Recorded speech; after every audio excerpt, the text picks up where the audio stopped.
Hace unos minutos, antes de entrar al aire en este espacio informativo de Grupo Fórmula, tuve la oportunidad de platicar con Ricardo Rafael, periodista, investigador, autor de un libro de reciente aparición que se llama Fabricación, en donde desmenuza el caso de Hugo Alberto Wallace y el papel de Isabel Miranda de Wallace en todo este caso. Lo hemos llamado para consultar sobre la decisión de la Suprema Corte de liberar a Juana Hilda González, quien pasó 19 años en prisión tras ser víctima de tortura para tratar de armar esta historia del caso Wallace. Vamos a escuchar lo que nos dijo Ricardo Rafael. Entramos en contacto hasta la ciudad de Londres, Inglaterra, con Ricardo Rafael, experto en el caso Wallace. De hecho, acaba de publicar hace unos cuantos días, hace unas cuantas semanas, un libro, una investigación muy profunda en torno a este tema, la supuesta desaparición de Hugo Alberto Wallace. El libro se llama Fabricación y en él Ricardo Rafael desmonta lo que es la realidad sobre un caso que mantuvo vigente Isabel Miranda de Wallace hasta su muerte, hace justamente unas semanas, unos días antes precisamente de que se publicara el libro. Ricardo, te agradezco mucho que nos tomes la llamada. ¿Cómo estás? Prentivo, te agradezco muchísimo. Es un privilegio estar contigo, estar con la audiencia. Déjame hacer la precisión. Primero salió el libro y al día siguiente de que ya estaba en distribución, la señora pasó a otro plano de conciencia. Es que nos llegó realidad, justamente a los días posteriores, ¿no? Porque después. ella falleció un sábado y el libro había salido del horno el viernes previo, ¿no? Horas El viernes previo, tal cual, tal cual. Entonces, bueno, pues siempre cabe la duda de estas coincidencias, vamos a tomarlas por buenas, pero pues sí, en efecto, lo que hay que celebrar hoy es que, pues si bien ella no está, pues mentiras habían logrado prevalecer, y creo que hoy la Suprema Corte pues hizo posible que la verdad y la justicia emergieran frente a esas mentiras. Mentiras que, como bien dices, pues duraron por lo menos 2 décadas. Oye, son 19 años que ha permanecido Juana Hilda González presa y apenas hace unas horas la Suprema Corte ha definido que las pruebas que la llevaron a prisión fueron obtenidas bajo tortura. ¿Por qué? ¿Por qué ha pasado tanto tiempo? ¿Por qué no se pudo definir? ¿Por qué no se ha podido resolver a plenitud este caso en las vías legales, Ricardo? A ver, sí te quiero decir que fue una fabricación bastante elaborada, ¿no? No asumamos que fue un mero invento y, pues, en fin, nadie fue capaz de desmontarlo. En realidad lo que pasa es que la entonces Procuraduría, desde luego complicidad con la señora Wallace, se inventaron una historia falsa de cabo a rabo, pero si me dejaras ponerlo en términos de una metáfora, imagínate un ataúd al que le pusieron muchísimos clavos. Entonces, para poder observar realmente esta fabricación hubo que desmontar clavo por cada clavo. Ahora, el clavo más importante de todos es el que se resolvió hoy. Este caso se monta sobre una confesión obtenida mediante tortura, como bien dices. Juana Hilda González Lomelí desde el primer momento denunció que la confesión del miércoles 8 de febrero del 2006 pues había sido obtenida mediante coacción psicológica y tortura.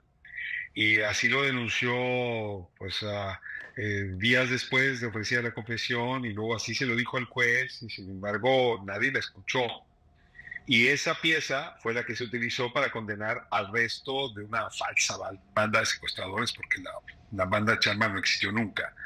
Pues lo que dice la Corte hoy es: esa confesión no puede ser considerada para condenar a Juana Hilda y a sus coprocesados, ¿no? Porque es una prueba ilegal. Y si retiramos la confesión, pues no hay ninguna otra prueba que corrobore la existencia del secuestro.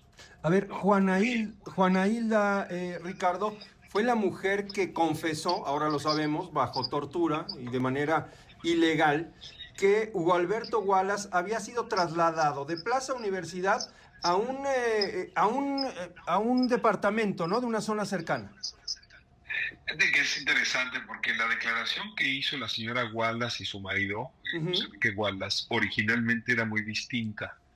Ellos lo que fueron y denunciaron es que el tipo había llegado en una camioneta a la colonia Insurgentes Miscuac, que se había metido por la fuerza, lo habían metido por la fuerza a un edificio, que ahí lo habían baleado y que luego lo habían sacado sangrando y se lo llevaron.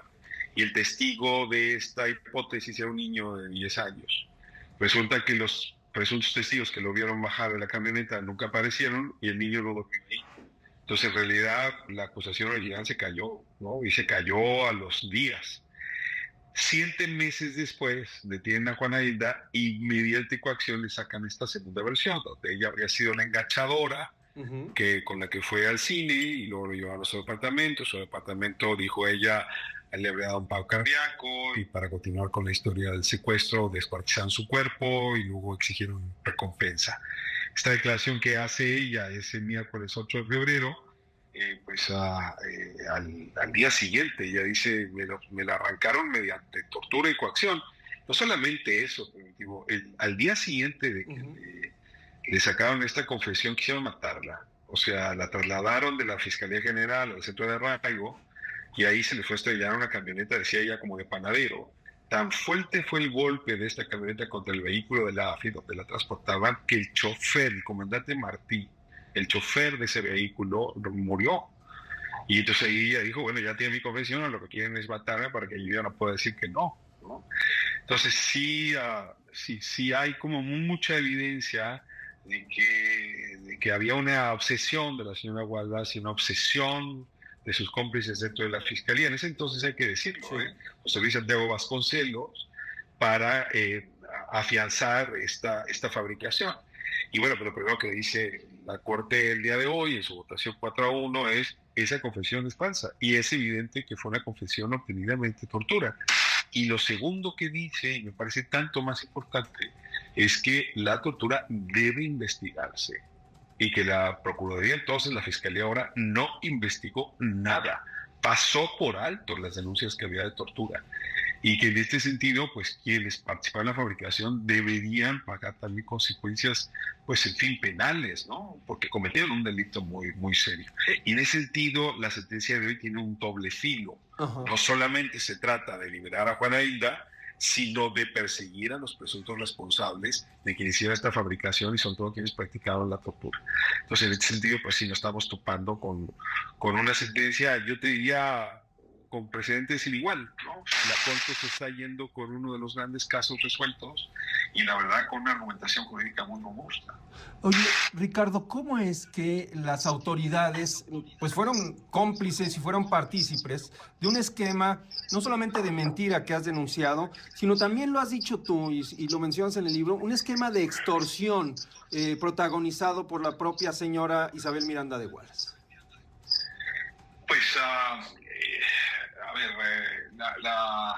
la Procuraduría es experta en fabricar casos. Sí. Este no es el único caso fabricado, ¿no? Si tú revisas, vamos a encontrar en esa época casos similares. El caso Cassés ocurre prácticamente en las mismas fechas y es operado prácticamente por los mismos agentes del Ministerio Público. Pero si avanzas la aguja del reloj y te apartas del 2006 y te vas hasta el 2014, te vas a encontrar que el mismo agente del Ministerio Público que levantó la denuncia por el supuesto secuestro de Gualberto Wallace, y me refiero a Rodrigo Archundi, es el mismo sujeto que llegó al basurero de Cocula primero que nadie para fabricar la escena de la quemazón de los cuerpos de los dos.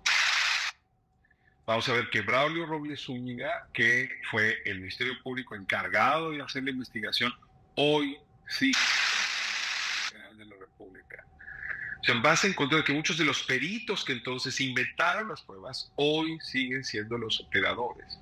Pero déjame ir más lejos. La Fiscalía General de la República, encabezada por Alejandro Gersmanero, ha combatido este caso apenas hace 2 días. Le exigió a la Corte que no resolviera el caso, que lo aplazara, con el argumento de que la Corte zozobra en este momento y que hasta que tomara posición la siguiente Corte resolviera este caso, ¿no? Y apenas hace un par de meses, la Fiscalía General de la República acusó a la perito que hizo el protocolo de Estambul, de Brenda Quevedo, desde la Comisión Nacional de Derechos Humanos, de haber mentido y fabricado pruebas. Pues yo sí, lo que te quiero decir es, Ajá. no es un hecho que terminó entonces, se continúa a la fecha y la fiscalía es incapaz de revisar sus propias complicidades con estos casos de tortura, incapaz de hacer lo que le pide la Suprema Corte, y es que revise sus protocolos y la honestidad y legalidad en los actos de sus agentes, porque siguen inventando culpables, porque esa es la manera de continuar en el poder sin verse obligados a resolver los verdaderos casos y encontrar los verdaderos culpables.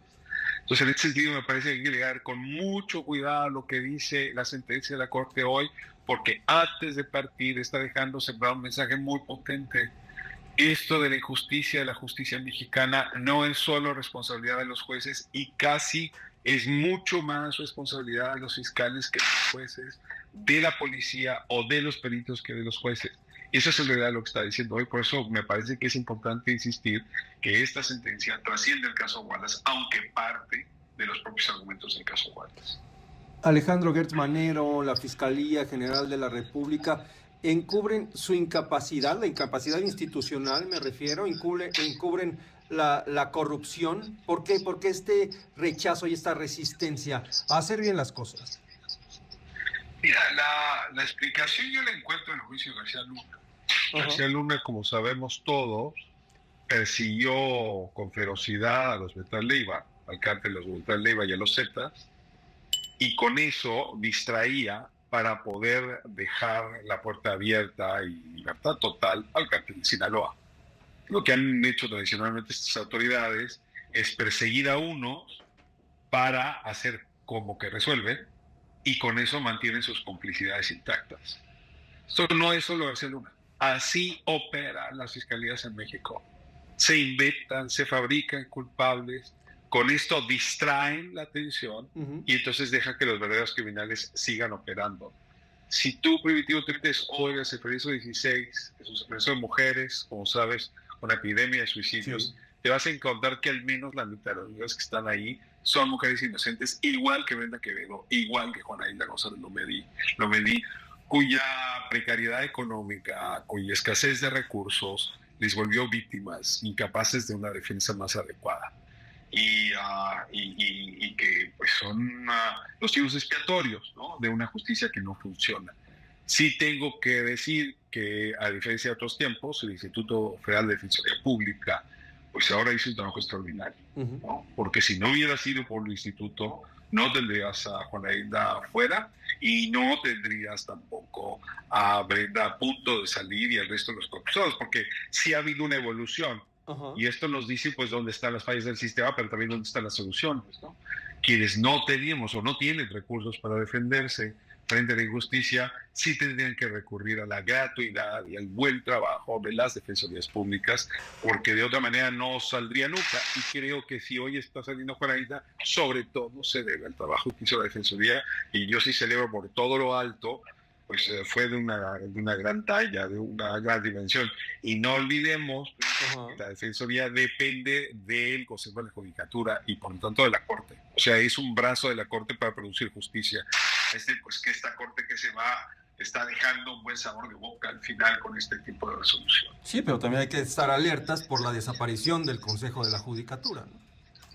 Sí, pues ahora que llegue el nuevo Tribunal de Disciplina, va a cambiar la Defensoría Pública, van a cambiar las actitudes y los razonamientos de los jueces, y pues desde luego creo que sí, lo que tenemos aquí enfrente es una herencia de por dónde tendría que hacerse justicia, si lo que importa son las víctimas, ¿no? Uh-huh. Las víctimas de la injusticia, sean las que están en la cárcel y los que están afuera, y no la de demagogia punitiva que hace pues presumir detenciones, poner penas larguísimas, ¿no? Hundir a la gente en la cárcel de por vida, sin importar pues el proceso que se le siguió, la demostración de su culpabilidad o, como fue este caso, la presunción de inocencia. Rápidamente, Ricardo, este fallo, el fallo que deja libre a Juana Hilda González, no termina con la impunidad en el caso Wallace. ¿Algún día se sabrá la verdad en este caso? ¿Legal? Pues mira, a ver, la verdad legal es que, sí, porque a ver, la verdad jurídica sí la conocemos, se fabricó el caso. ¿no? O sea, no hay evidencia solvente, contundente, corroborada que permita llevar a estas gentes a más años de prisión.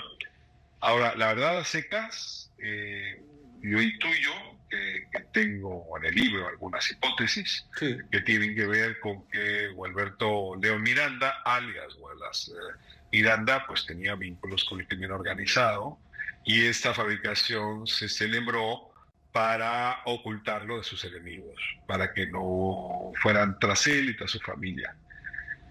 Y hay elementos suficientes para asumir que esos son los elementos de verdad con los que contamos.